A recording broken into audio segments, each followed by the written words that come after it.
የመጀመሪያ መረጃችን የሚሆነው ያው በስፋት ከሰሞኑም ሲነሳ ነበረ መንግስት እንግዲህ ስፖርታዊ እንቅስቃሴዎች ወደ ቀድሞ እንቅስቃሴዎቻቸው ወይም ወደ ውድድራቸው ይመለሱ ማለቱን ተከትሎ እንግዲህ እንደ ትልቅ ዜና እንደ ትልቅ መስራትም የሚነሳ ነው። ዛሬ መግለጫዎች እየተሰጡ ነው የሚገኙት። በተለይ የስፖርት ኮሚሽን ዛሬ ከ4 ሰዓት ጀምሮ መግለጫዎችን ሰጥቷል።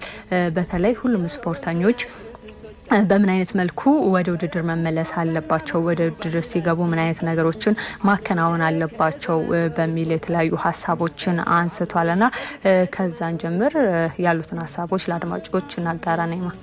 በዋነኛነት እንግዲህ አንቺ ቀደም ብለሽ እንደጠቀሽው ትላንት የህዝብ ተወካዮች ምክር ቤት ባካሄደው ስብሰባ ላይ ስፖርታዊ እንቅስቃሴዎች ላይ ተጥሎ የነበሩት እግዶች ተነስተዋል። ይህንን ተከትሎም በርካታ በተለይ በስፖርቱ ማህበራትና ፌዴሬሽኖች ውድድራቸውን ልምምዶቻቸውን ለመጀመር አሁን ላይ በእንቅስቃሴ መሆናቸው ነው የተገለጸ የሚገኘው። ይህንን አስመልክቶም የፌዴሬ ስፖርት ኮሚሽን ምክትል ኮሚሽነር አቶ ዱቤ ጅሎ በስፖርታዊ እንቅስቃሴዎች አጀማመር ዙሪያ የተለያዩ መግለጫዎችን ሰጥተዋል። በዋነኛነት ከተጠቀሱት ውስጥ ውድድሮች ለጊዜው በዝግ እንደሚካሄዱ ነው የተጠቀሰው። ከተወሰነ ጊዜ በኋላ ግን ወረርሽኙ ከቀነሰ የተወሰኑ ተመልካቾች እንዲገቡ ይደረጋልም ብሏል። የተለያዩ ሀገራት ተሞክሮንም ስናይ በዚሁ መልኩ የቀጠለ ነው በሚል ነው ያነሱት። ሌላው እንግዲህ ኢንተርናሽናል ውድድር ላይ የሚካፈሉ ስፖርተኞችን ጨምሮ ሆቴል ሳይገቡ መጀመሪያ ምርመራ ይደረግላቸዋል ተብሏል።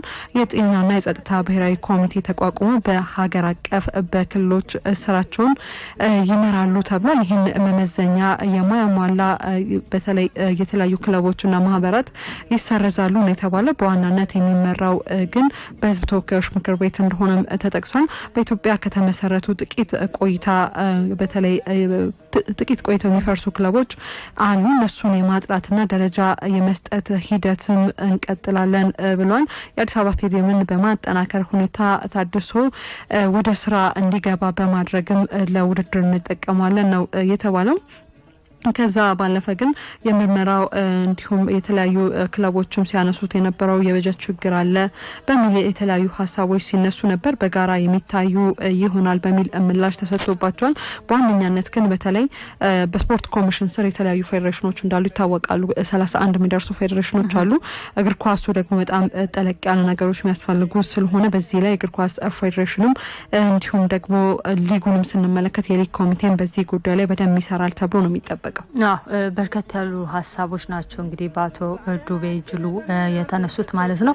አንቺ ከተቀሻቸው ባለፈ እንግዲህ የብሔራዊ ኮሚቴም ይቋቋማሉ የሚል ነገር ተነግሯል። በተለይ ይሄ የብሔራዊ ኮሚቴ በውስጡ በርከት ያሉ ነገሮችን ያካታል የሚል ነገር ነው የተጠቀሰው። የጤናና የጸጥታ ኮሚቴም ይኖረዋል ተብሏል ማለት ነው። ይሄ ግን ያው የክልል ስፖርት ኮሚሽኖችን ያው ያካትታል፣ እነሱንም ማካተት አለባት የሚል ነገር ነው የተጠቀሰው። በተለይ የጤና ጉዳይ ትልቅ ሰፊ ትኩረት የሚሰጠው ነው የሚሆነው። ምክንያቱም እንግዲህ የኮሮና ቫይረስ ያው በየጊዜው ውድድሮች የምንጀምር ከሆነ ምርመራዎች በየጊዜው መደረግ አለባቸው። በየጊዜው ስንል ደግሞ ይሄ ከውድድር በኋላና በፊት የሚሉት ነገሮች ግዴታ አስፈላጊ ሆኖ እንመለከታቸዋለን። ከጸጥታ አንፃር እንግዲህ ብዙ ነገሮች ሊኖሩ ስለሚችሉ በተለይ ከዚህ ከኮሮና ቫይረስ ጋር በተያያዘ ስፖርተኞች ብዙ አይነት ነገሮችን ሊያሳዩ ይችላሉ። በኮሮና ቫይረስ ሊያዙ ይችላሉ። እንደዚህ ከምርመራዎችም ጋር ምርመራ ስጧት ውስጥ የሚባል ነገር እንግዲህ ብዙ ነገሮች ይኖራሉ ተብሎ ነው የሚጠበቀውና የጤናና የጸጥታ ብሔራዊ ኮሚቴም እንደዚሁ ይዋቀራል የሚል ነገር አለ። ስልጠና የሚጀምረው ግን በፌዴሬሽኖች ይሁንታ ነው የሚል ነገርም ተነስቷል። ይሄ ትክክለኛ ነገር ይመስለኛል። ምክንያቱም እያንዳንዱ ፌዴሬሽን በስሩ ያሉት ማለት ነው በዚህ ጊዜ ውድድሮች ይጀመሩ፣ እኔ በዚህ ጊዜ ውድድር ጀምራለሁ ወይም ልምምድ መጀመር ፈልጋለሁ ባለበት ወቅት እንግዲህ መጀመር እንደሚችል ታውቋል ማለት ነው። ስለዚህ ይሄ ነገር ከጸደቀበት ወይም ይሁንታው ከተፈቀደበት ጊዜ ጀምሮ ማንኛውም ፌዴሬሽን በፈለገበት ሰዓት ስልጠናዎችን፣ ውድድሮችን፣ የተለያዩ ነገሮችን መጀመር ይችላል። ያው ቀደም እንደተጠቀሰው ሁሉም ስፖርተኞች በልምድና በስልጠና ይመለሳሉ መባሉን ተከትሎ ስለዚህ ፌዴሬሽን የራሳቸው መዋቅር ይኖራቸዋል ማለት ነው። ልምምዳቸውን እንደዚሁም ስልጠናቸውን እንዴት መጀመር እንዳለባቸው በዛ መሰረት ይሄዳሉ ማለት ነው። የምርመራ ጉዳይም እንደዚሁ ተነስቶ ነበረ።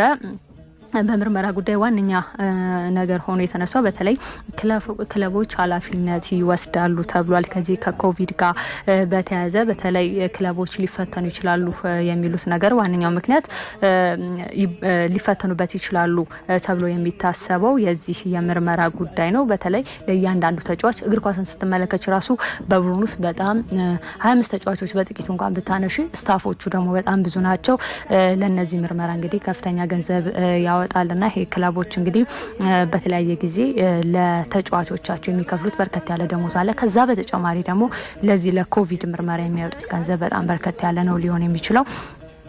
ስለዚህ ክለቦች ኃላፊነቱን ይወስዳሉ ተብሎ ነው የተነገረው። ነገር ግን የስፖርት ኮሚሽን አቶ ዱቤ ጅሉ እንደገለጹት ማለት ነው የስፖርት ኮሚሽን ለመንግስት የገንዘብ ድጋፍ እንደጠየቀ ተናግሯል። እስከ 300 ሚሊዮን ብር የሚጠጋ ነው የጠየቀው። ይሄ የሚሆነው ግን ያው ክለቦች መንግስት ወይም ስፖርት ኮሚሽንን እንዲጠብቁ አይደለም። ይሄን ጥያቄ አቅርበናል፣ ይሄ ብር እስካሁን አልተሰጠንም፣ ገና ሂደት ላይ ነው የሚል ነገር ነው የተነሳው።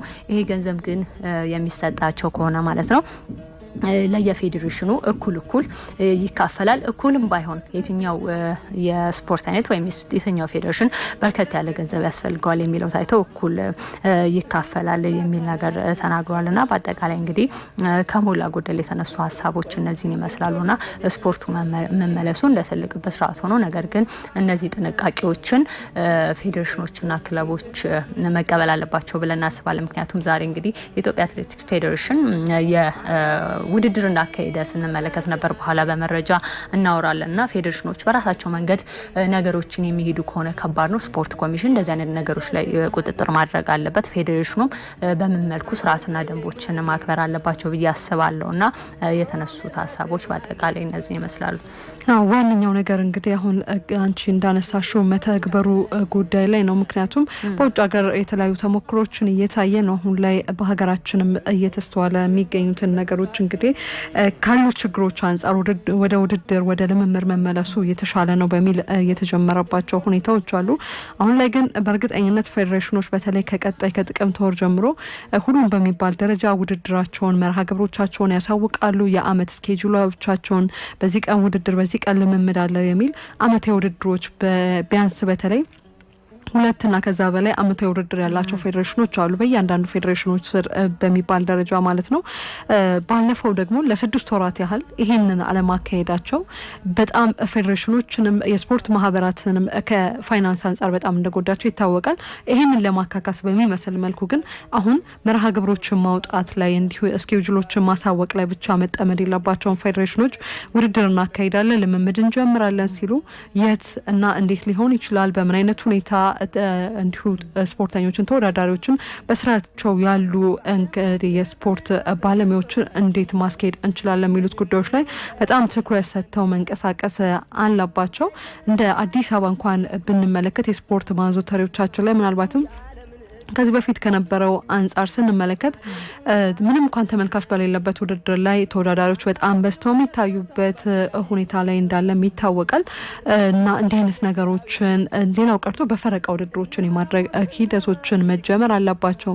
ንክኪዎችን የሚፈጠሩ ስፖርቶችን ለጊዜው ማቆየት ቢቻልና ወደ ልምምድ ብቻ መመለስ የሚሉ እንግዲህ የተለያዩ ሀሳቦች አሉ። በእርግጥ ስፖርት ኮሚሽን ሁሉም ፌዴሬሽኖች በስራቸው ማለት ነው የየራሳቸውን ህጎችን እንዲሁም ደግሞ መመሪያዎችን አውጥተው እቅዶቻቸውን ይዘው መተው ውድድሮቻቸው ልምምዶቻቸው መጀመር ይችላሉ ብሏል። ሆኖም ግን ለመጀመር የሚያመጧቸው እቅዶችን ማሳማኝ መሆን አለባቸው ብሎ ማንሳት ያስፈልጋል። ሁሉም ፌዴሬሽኖች አሁን ትኩረታቸው ኮሮና ባለበት ሁኔታ እንዴት ውድድርና ልምምድ መጀመር አለበት የሚለው ስለሆነ ጎን ለጎን ደግሞ ተያይዞ የበሽታው ማስፋፊያ እንዳይሆን ስፖርቱ በጣም ጥንቃቄዎች መደረግ ይገባቸዋል ብለን ነው እኛ የምናስበው። ከዚህ ጋር ተያይዞ ግን የማዘውተሪያ ስፍራን ካነሳሽው በተለይ ሜዳዎች ይታያሉ የሚሉ ነገሮች አሉ። ያው በእግር ኳሱ በተመረጡ ስቴዲየሞች ውድድሮች ይካሄዳሉ የሚሉ ነገሮች አሉ። ነገር ግን በተለያዩ ስፖርቶች ላይ በተለይ እግር ኳሱንም ጨምሮ ማዘውተሪያ ስፍራዎች ላይ በጣም ትኩረት ሊሰጠው ይገባል እንላለን። አሁን ላይ ጃል ሜዳ እናስታውሳለን። ከዚህ በፊት በርከት ያሉ ስፖርታዊ ውድድሮችን ያካሂዳል።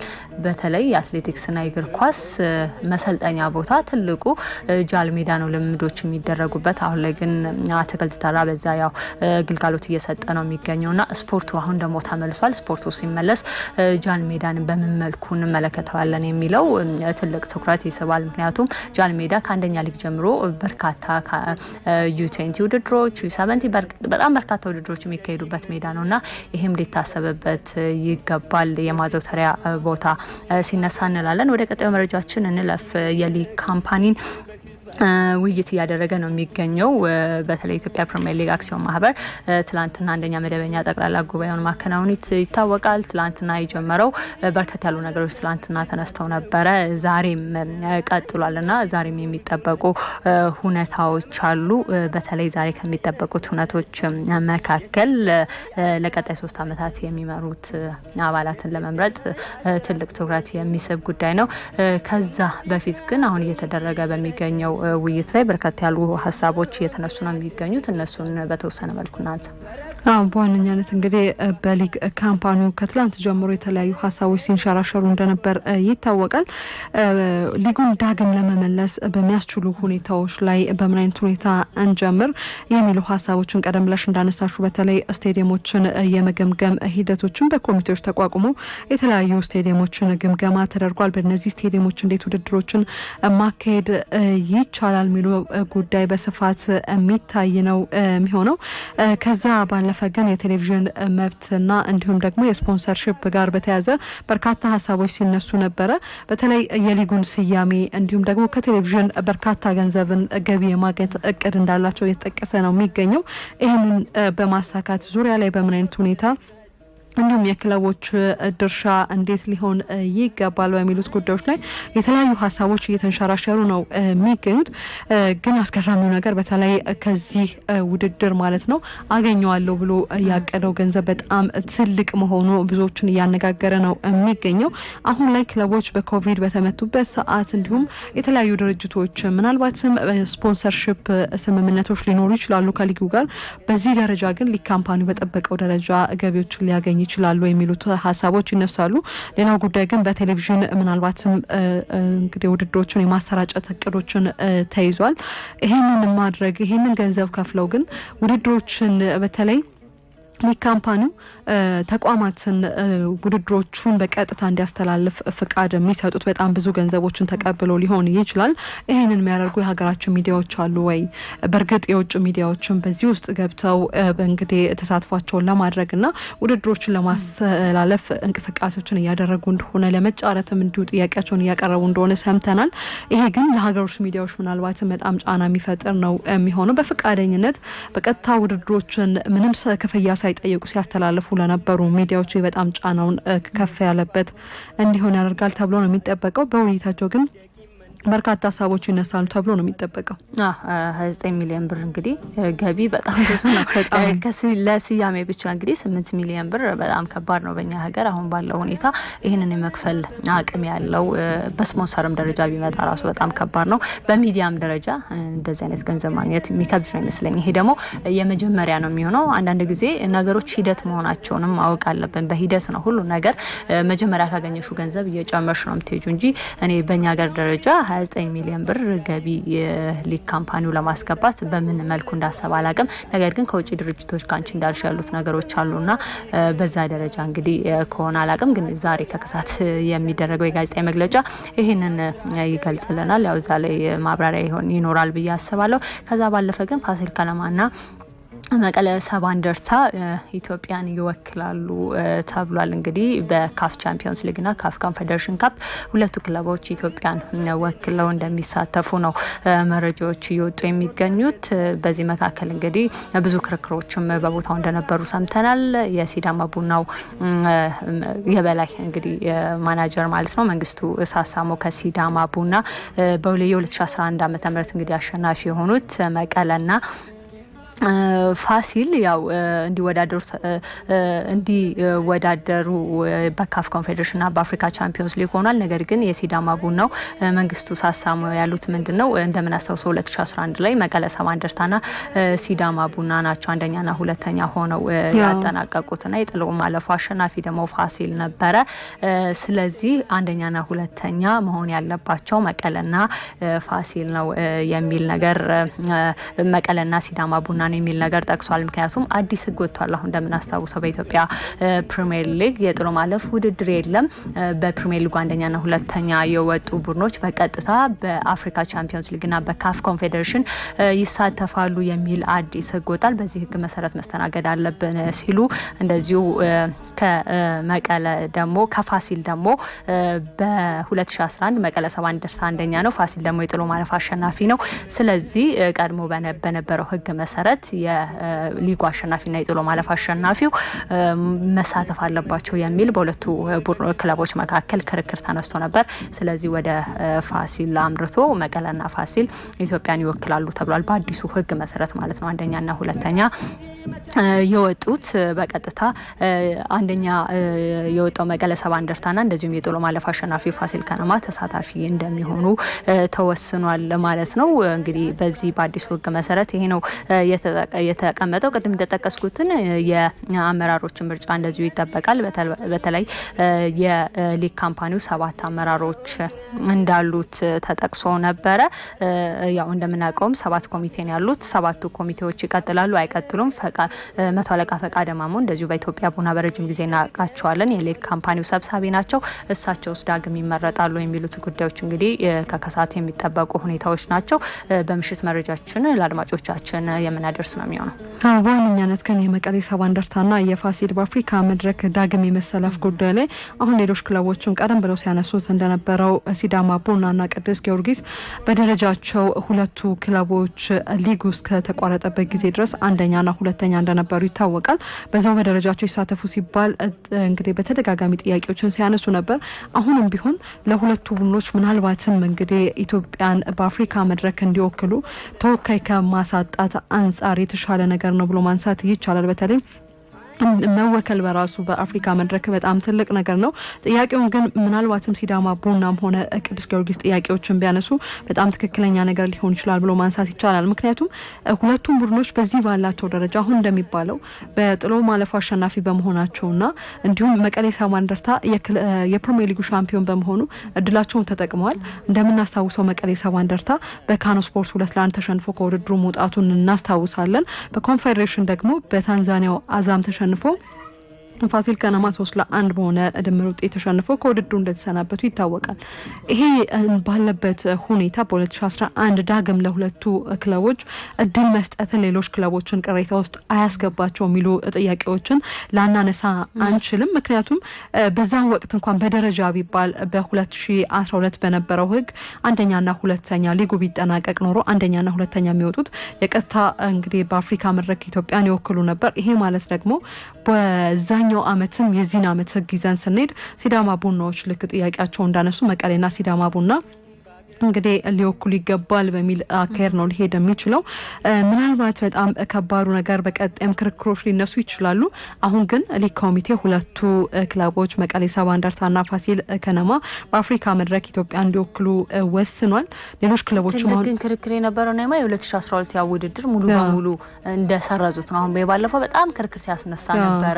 እነ ቅዱስ ጊዮርጊስም አሉ ሌሎች ክለቦችም አሉ። አሁን እነሱ ይሄ ክርክር እንዳይነሳ ምን አደረጉት? ወደ 2011 ወሰዱት። ስለዚህ በ2011 ይቀጥል የሚል የ2012 ሙሉ በሙሉ እንዳልተደረገ ሰረዘውት ማለት ነው። አዎ ቢሆንም ግን አሁን ትልቁ ነገር ምን መሰል ሻሚ ሁለቱም ክለቦች እድላቸውን ተጠቅመዋል። በአፍሪካ መድረክ በኮንፌዴሬሽን ፋሲል ወክሏል። በሻምፒዮንስ ሊጉ መቀሌ ሁለተኛ እድል እየተሰጣቸው ነው። ይሄ ምናልባት እንደ ጥያቄ ሊያስነሳ ይችላል። እኔ ትልቁ ነገር መቀበለው ነገር ግን በአፍሪካ መድረክ ተሳትፎ ራሱ ፍቃድ መሰጠቱ ይሄ ትልቅ ነገር ነው ብለን ማንሳት እንችላለን። እንግዲህ ብዙ አከራካሪ ነገሮች ይኖሩታል ብለን እናስባለን። ቅድም እንደጠቀስኩት ግን በጋዜጣዊ መግለጫው ያው እነዚህም ጥያቄዎች በርከት ያሉ ነገሮች ይነሳሉ ብለን እናስባለን። ወደ አትሌቲክስ መረጃችን እንለፍ። ዛሬ ኢትዮጵያ አትሌቲክስ ፌዴሬሽን ውድድር አካሂዶ ነበረ። ያው ቅድም እየጠቀስነው ነበረ ገና የስፖርት ኮሚሽን እንግዲህ መመሪያና ደንቦችን በመመልኩ ስፖርታዊ ውድድሮች መቀጠል አለባቸው እያለ ዛሬ መግለጫ እየሰጠ ነበረ። የኢትዮጵያ አትሌቲክስ ፌዴሬሽን ግን ውድድር አካሂዷል። ውድድሩን ያው እንዴት ነበር የሚሉትን ነገሮች ለአድማጮች እንንገርና ይሄ ግን ተገቢ ነው አይደለም፣ እንዴት መሄድ አለበት ስፖርት ውስጥ የሚለው እንግዲህ ሌላ ጥያቄ ነው የሚሆነው። ወደ መረጃችን እንለፍ። በፖላንድ እንግዲህ በ20 ግማሽ ማራቶን ውድድር ለመሳተፍ የማጣሪያ ሩጫ ነው ዛሬ የተደረገው። በመጪው ጥቅምት ወር ላይ ነው ይህ ውድድር የሚደረገው በፖላንድ ሀገር። ኢትዮጵያንም በዚህ ውድድር ላይ የሚወክሉ በሴትና በወንድ የተለያዩ አትሌቶች በዛሬው ላይ ውድድራቸውን አድርጓል። የ15 ኪሎ ሜትርን በሸፈነው ውድድር በሰንዳፋ በኪ ነው የተደረገው። መነሻውና መድረሻውን በዛው በማድረግ ማለት ነው። በሴቶች ዘርፍ ስንመለከት የዓለም ዘርፍ የሆነው 50 ከ14 ከ87 በመግባት የ15 ኪሎ ሜትሩን በአንደኝነት አጠናቃለች። ነጻነት ጉደታ በሁለተኝነት ውድድሯን ስታጠናቅ ዘይነባ ይመርና አባበል የሻነ ተከታዮቹን ደረጃ ይዟል። አባበል የሻነ እንደሚታወቀው የዓለም የግማሽ ማራቶን የሪከርድ ባለቤት ናት። በዱባይ ማራቶን 1 ከ04 ከ31 በመግባት በ20 ሰከንድ እንግዲህ የተያዘውን ሪከርድ በማሻሻል እንዲሁ አሸናፊ እንደነበረች ይታወቃል። በዛሬው ውድድር ላይ አራተኛ ወጣለች። መሰረት ሳላን እንዲሁም ደግሞ መድህን ገብረስላሴ በአምስተኛነትና በስድስተኛነት ውድድራቸውን አጠናቋል። በወንዶች ዘርፍ ስንመለከት ኃይለማርያም ኪሮስ 42 58 55 በመግባት በአንደኛነት ውድድሩን ሲያጠናቅ አንዱ አምላክ በልሁ 43 ከ02 ከ36 እንዲሁም አምዶርቅ ዋለልኝ ብርሃኑ ለገሰ ጉዬ አዶላና ሉል ገብረስላሴ ተከታዮቹን ደረጃዎች ይዟል። እነዚህ አትሌቶች እንግዲህ በተለያዩ ከተሞች ላይ በሚደረጉ የጎዳና ላይ ውድድሮች በአውሮፓ በተለይ በተካሄዱ ውድድሮች ላይ ተሳታፊ ነበሩ። እንዲሁም ቀደም ሲል እንደምናስታውሰው እንግዲህ ቀደም ያለ ውድድር ተደርጎ እንደነበር ይታወቃል። እንዲሁም አትሌቶችም አንድ ላይ እንዲሰበሰቡ ተመርጠው እንደነበር እናስታውሳለን።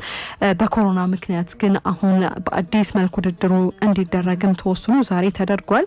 አንቺ ቀደም ብለሽ እንዳነሳሹ ግን ከባዱ ነገር ትናንት ውሳኔ ተወስኖ ዛሬ እንዴት ውድድር ሊደረግ ቻለ የሚለው ነገር ለብዙዎቻችን ጥያቄ ነበር። እሱ ነው ትልቁ ጥያቄ። ነገር ግን እነዚህ ውድድሮች መደረጋቸው ፈጥኖም ወደ ውድድር መገባቱ እንደ ጥሩ ነገርም ማንሳት እንችላለን። ነገር ግን ዛሬ ገና ከዚህ ከኮሮና ቫይረስ ጋር ምስሉንም እየተመለከትነው ነበርና አንዳንዴ ማስክ ማድረግ አንድ ላይ ስንሰበሰብ ከ10 በላይ አትሌቶች አንድ ላይ ተመልክተናልና ይሄ ነገር እንዴት ነው የሚሉት ነገሮች ምርመራ አስተደርገዋል ወይ ቀድመው የሚሉት ነገሮች ጥያቄ ውስጥ የሚገቡ ነው የሚሆኑት። ሰዓታችን እየገፋ ነው።